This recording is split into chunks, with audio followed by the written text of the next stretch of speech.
Est-ce qu'on est obligé d'avoir des sensations dans le muscle qu'on travaille, des courbatures pour réussir à progresser en musculation? Aujourd'hui, on va voir exactement ce qui cause ces sensations et dans quelle mesure on peut s'y fier. Salut, ici Nico et bienvenue dans l'épisode 31 de Questions Muscu, la mini-série dans laquelle je réponds à vos questions sur la musculation tous les jours. Et aujourd'hui, je réponds à la question de savoir est-ce qu'on peut se fier à nos sensations en musculation? Est-ce qu'on est obligé d'avoir des sensations dans le muscle qu'on travaille, des courbatures pour travailler efficacement? Et c'est vrai que la plupart des débutants, ils ont tendance à juger la qualité d'un entraînement à la qualité de leurs sensations. C'est-à-dire plus ils vont avoir mal pendant l'entraînement, plus ils vont avoir des courbatures derrière, plus ils vont juger que c'est un entraînement qui fonctionne. Et en fait, dans une certaine dimension, ça va être relativement vrai, mais pas exactement. Il va y avoir quelques subtilités à ça. Alors, pour comprendre exactement ce qui se passe, il faut d'abord savoir ce qui cause ces sensations. Et en fait, comme pour la prise de masse musculaire, il va y avoir un ensemble de facteurs qui vont causer différents types de sensations. Et le premier type de sensation qui a lieu pendant la séance d'entraînement, ça va être celle de brûlure, liée à l'accumulation d'acide lactique dans le muscle. Parce qu'en fait, quand tu contractes un muscle, il va se passer une réaction chimique qui va avoir comme production un déchet qui est l'acide lactique. Et cet acide lactique, au fur et à mesure que tu enchaînes les contractions de ce muscle avec les répétitions, il va s'accumuler petit à petit dans le muscle. Donc toi, ton corps, il va essayer de l'évacuer le plus rapidement possible par ton système sanguin, mais vu que tu fais un grand nombre de répétitions, le taux il va quand même augmenter progressivement dans le muscle, et petit à petit tu vas avoir de plus en plus d'acide lactique dans le muscle, et à partir d'un certain moment ça va être problématique, ton muscle va pas pouvoir fonctionner correctement à cause de cet acide lactique, et en fait ton corps il te prévient de cet état en te donnant cette sensation de brûlure. L'idée c'est que quand tu as trop d'acide lactique, après t'es pas efficace pour contracter ce muscle, donc d'un point de vue évolutif c'est un problème, puisque ça veut dire que tu peux plus réagir en cas de danger, donc ton corps il va t'envoyer un signal de douleur lié à cet acide lactique. Et ça va être la sensation de brûlure pendant l'entraînement. Ça va être principalement lié à cette accumulation d'acide lactique. Et comme je te l'ai dit un peu dans les vidéos d'avant, cette accumulation de lactique en elle-même, elle va aider à l'hypertrophie. Dans une certaine mesure, on peut dire que quand tu as cette sensation de brûlure, dans une certaine dimension, ça aide à l'hypertrophie. Mais le problème, c'est qu'il n'y a pas que cette accumulation de l'acide lactique qui rentre dans l'hypertrophie. Il y a plein d'autres sensations. Et ça va même pas être forcément le facteur principal d'accumuler de l'acide lactique. Donc en fait, même si tu as ces sensations d'acide lactique, ce sera pas forcément suffisant pour vraiment déclencher une grosse hypertrophie. Par exemple, si tu fais plein de crunch en poids du corps au sol, comme tu vas faire plein de répétitions où tu vas bien isoler la partie haute de tes abdominaux, tu vas assez facilement accumuler de l'acide lactique. Donc tu vas avoir de très bonnes sensations, mais dans les faits, ça va pas vraiment suffire à choquer ces abdominaux. Parce que tu vas pas avoir un étirement complet, pas avoir une contraction complète, tu vas pas créer suffisamment de micro-déchirures en profondeur dans tes muscles, et finalement tu vas avoir un petit peu de masse dans une certaine dimension, mais ça va pas suffire sur le long terme pour t'aider à progresser.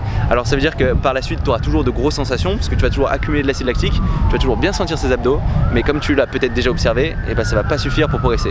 Ensuite, un deuxième type de sensation que tu vas avoir pendant l'entraînement, ça va être celle liée à l'accumulation de sang dans le muscle, ça va être celle liée à la congestion. Et quand tu vas avoir cette congestion, tu vas avoir l'impression que tu n'as plus assez de place dans ton muscle, que globalement c'est tout serré, ça va te permettre de mieux sentir ta contraction, et ça c'est juste lié au fait qu'au fur et à mesure que tu contractes un muscle, le sang il va s'accumuler avec pas mal d'efficacité, et il n'y a pas vraiment de mécanisme inverse qui va vider sang aussi rapidement.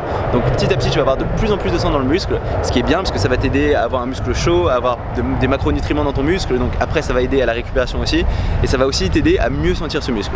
Donc c'est des bonnes sensations qui vont être aussi un peu liées à cette hypertrophie, parce que comme on l'a vu aussi, avoir une bonne congestion ça aide à l'hypertrophie, mais exactement comme l'acide lactique, ça va pas être forcément suffisant.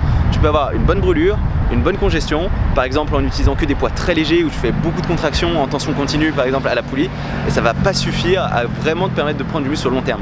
Parce que comme je l'ai dit dans la vidéo d'avant, à un certain moment il faudra mettre des poids lourds. Et du coup en fait tu peux avoir de la congestion, accumuler de l'acide lactique sans savoir ces poids lourds, alors qu'avoir des poids lourds ce sera important pour progresser sur le long terme.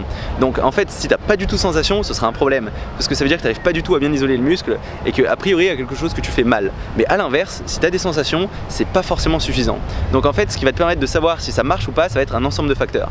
Oui, il te faudra des sensations pendant l'entraînement, mais il faudra aussi que tu te fies à ta progression. Par exemple si tu as de bonnes sensations pendant l'entraînement, tu as un peu des courbatures après, mais que tu vois que tu stagnes au niveau du poids, que ce soit ton poids corporel ou les poids que tu mettes sur les exercices, c'est qu'a priori il y a un problème, qu'à un certain moment tu fais pas exactement ce qu'il faut pour continuer à progresser, et que même si tu as des sensations pendant l'entraînement, même si tu as des courbatures, ton entraînement il te permet plus de progresser.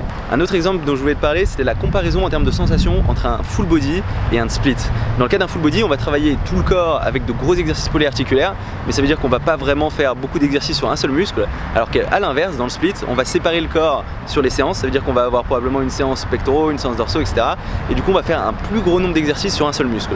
Et ce que ça veut dire, c'est que vu qu'on va faire un plus grand nombre d'exercices sur un seul muscle, on va avoir plus de volume d'entraînement, on va réussir à mieux gonfler ce muscle à la fois en sang et en acide lactique, et souvent ce qui se passe, c'est que sur un split, on aura de bien meilleures sensations pendant l'entraînement. Alors qu'à l'inverse, quand on va être sur un full body, on va pas utiliser beaucoup d'exercices, donc pas beaucoup de volume sur un seul muscle, on va pas vraiment isoler un muscle, donc on va avoir du mal à la fois à le gorger de sang et d'acide lactique. Mais en fait, dans les faits, comme on va utiliser des poids plus lourds et on va travailler un plus grand nombre de fibres musculaires d'un seul coup, on va avoir une meilleure réponse hormonale, on va réussir à construire du muscle efficacement. Et pour la plupart des débutants, même s'ils auront plus de sensations sur un split plus facilement, ils progresseront quand même plus rapidement sur un full body. Donc voilà, en fait, ce que je veux que tu comprennes, c'est que ces sensations, elles veulent pas tout dire. De façon générale, c'est bien d'avoir un minimum de sensations, ça veut dire que tu arrives à bien isoler les muscles, mais ça va pas être suffisant. Et il faut vraiment te fier à ta progression. C'est pour ça que c'est important que tu aies un carnet d'entraînement pour savoir où tu en es sur tes poids d'une séance sur l'autre, mais aussi que tu te pèses tous les jours pour savoir si ton poids il évolue. Donc si tu essayes de perdre du poids, si tu arrives à diminuer ta masse corporelle, ou si au contraire tu essayes de prendre du muscle, si tu arrives à augmenter ta masse corporelle. Enfin, il y avait 2-3 petits aspects dont je voulais te parler, notamment le fait que quand tu fais un exercice pour la première fois depuis longtemps, ce qui est sûr, c'est que le lendemain tu auras souvent de grosses courbatures, parce que tu l'attaques sous un angle qui est un peu inédit, donc ton corps il est pas habitué à ça. Tu vas attaquer des fibres du coup qui sont pas sollicitées depuis longtemps, qui vont du coup avoir besoin de s'adapter très vite, et dans un premier temps tu vas toujours avoir de grosses sensations. Donc souvent ce qui se passe, c'est des personnes qui vont changer très souvent de programme, très souvent d'exercice, parce que comme ça ils vont toujours avoir ces sensations, vu que le corps il est jamais vraiment adapté sur un exercice, mais en fait ça va pas permettre de progresser de façon optimale, parce qu'à chaque fois il faut te réadapter sur cet exercice, que ton système nerveux le reprenne un petit peu en main et que tu retrouves les poids qui te vont bien là-dessus. Et en fait c'est bien d'avoir un minimum de constance sur un exercice.